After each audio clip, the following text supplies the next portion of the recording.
ज्या ठिकाणी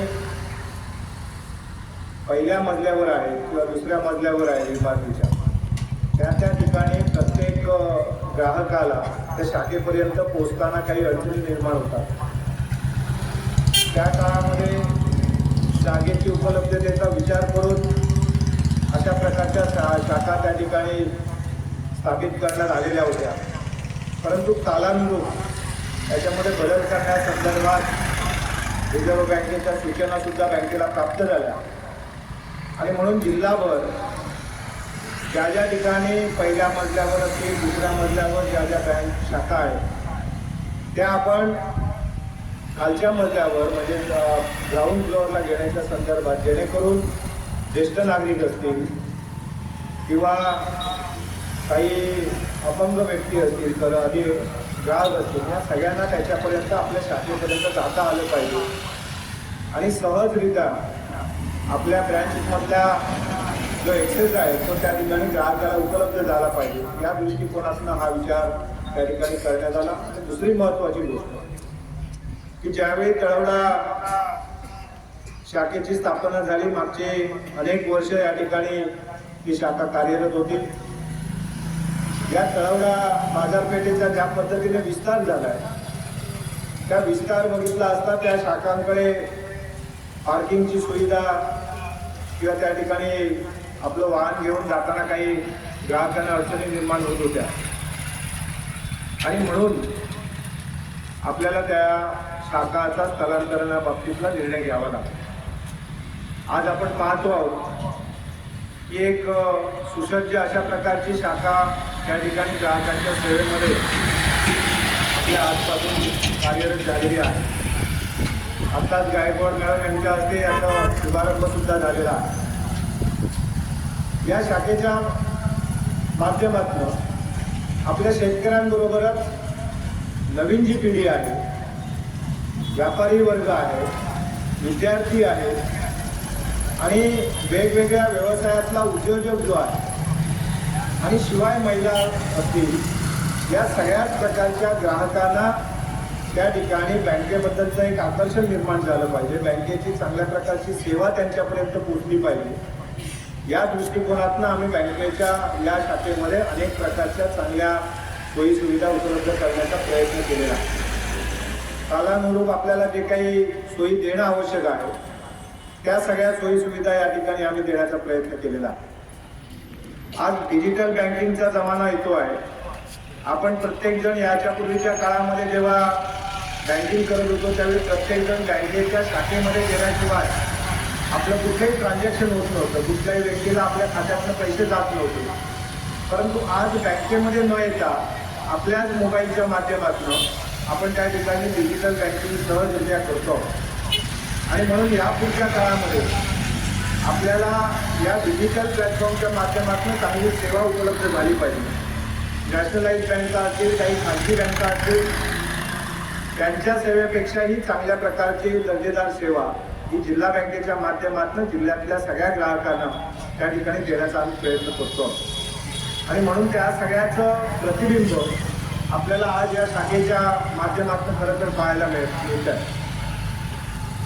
आता ज्यावेळी माझे सहकारी विद्यापरब म्हणाले की या गावामध्ये, या परिसरामध्ये अनेक जण व्यावसायिक चांगले स्थिर अशा प्रकारचा व्यवसाय करतायत आणि म्हणून त्यांना कर्जाची व्यवस्था अधिकची लागते आहे।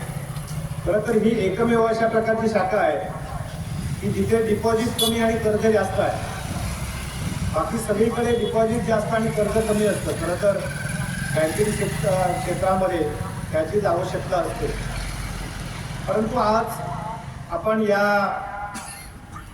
तळवडा गावामध्ये विकास संस्था असेल, तळवडा अर्बनसारखी पतसंस्था असेल, या सगळ्यांच्या माध्यमातून सुद्धा आपल्या जिल्हा बँकेबरोबर आपण सातत्याने वेगवेगळे वेगवेगळे व्यवहार करतात, अनेक ग्राहक त्या ठिकाणी नवनवीन जोडले जातात आणि यामध्ये आम्हाला एक आनंद आहे की आम्ही या परिसराला, या भागाला विकसित करण्याच्या दृष्टिकोनातनं, व्यावसायिकाला स्थिर करण्याच्या दृष्टिकोनातनं त्या व्यावसायिकाला साथ देण्याचा एक प्रामाणिक प्रयत्न करतो आणि या सगळ्याच्या माध्यमातून अनेक व्यवसाय उभे राहतात.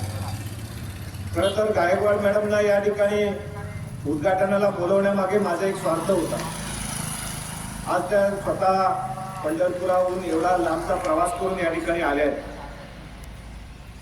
आपल्याला एक उदाहरण काय असावं, आपल्याकडच्या शेतकरी, आपल्याकडचा तरुण, आपल्याकडच्या उद्योजक, आपल्याकडच्या महिला उद्योजक यांना खरं तर एक आदर्श त्यांच्या माध्यमातून पाहायला मिळतो. स्वतः डॉक्टर आहेत, स्वतःचं हॉस्पिटल आहे, एका सहकार महर्षी असलेल्या व्यक्तीच्या मुलगी म्हणून त्यांनी आपली ओळख आणि आपल्या वडिलांचं कार्य पुढे नेण्यासाठी सुद्धा त्याच्याबरोबरची एक बांधिलकी कधी त्या विसरल्या नाही.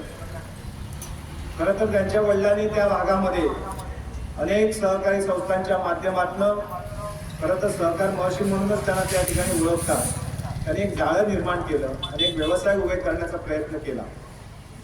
आणि या सगळ्याच्या माध्यमातून तिथल्या शेतकऱ्यांना, म्हणजे आता त्यांनी म्हणाले की या जिल्हा बँकेच्या पैशाला यश आहे, परंतु त्याच्याचबरोबर त्यांच्या कष्टाला सुद्धा तेवढंच यश आहे. कारण एक महिला ज्या स्वतः डॉक्टर आहेत, व्यवसाय उत्कृष्ट चाललेला आहे, स्वतःचं हॉस्पिटल आहे, अशा एका व्यक्तीला खरं तर एखादा बंद पडलेला साखर कारखाना, बंद अवस्थेत असलेला, तो आता याच्या पुढच्या काळात कधी चालू होणार नाही, अशा प्रकारचा साखर कारखाना घ्यायचा, त्याच्यामध्ये कोट्यावधी रुपयाचं कर्ज घ्यायचं आणि ती एवढी मोठी जबाबदारी घेऊन तो साखर कारखाना, जो काही तिथले मोठे राजकीय व्यक्ती सुद्धा तो व्यवस्थितरित्या चालू शकत नव्हते, तो साखर कारखाना ताब्यात घेऊन चालवण्याची एक हिंमत करावी आणि तो चालवण्याची हिंमत करत असताना राज्यातल्या वेगवेगळ्या सहकारी बँकांकडून त्या ठिकाणी कर्ज घ्यायचं आणि एवढं मोठं कर्जाचं ओझं घेऊन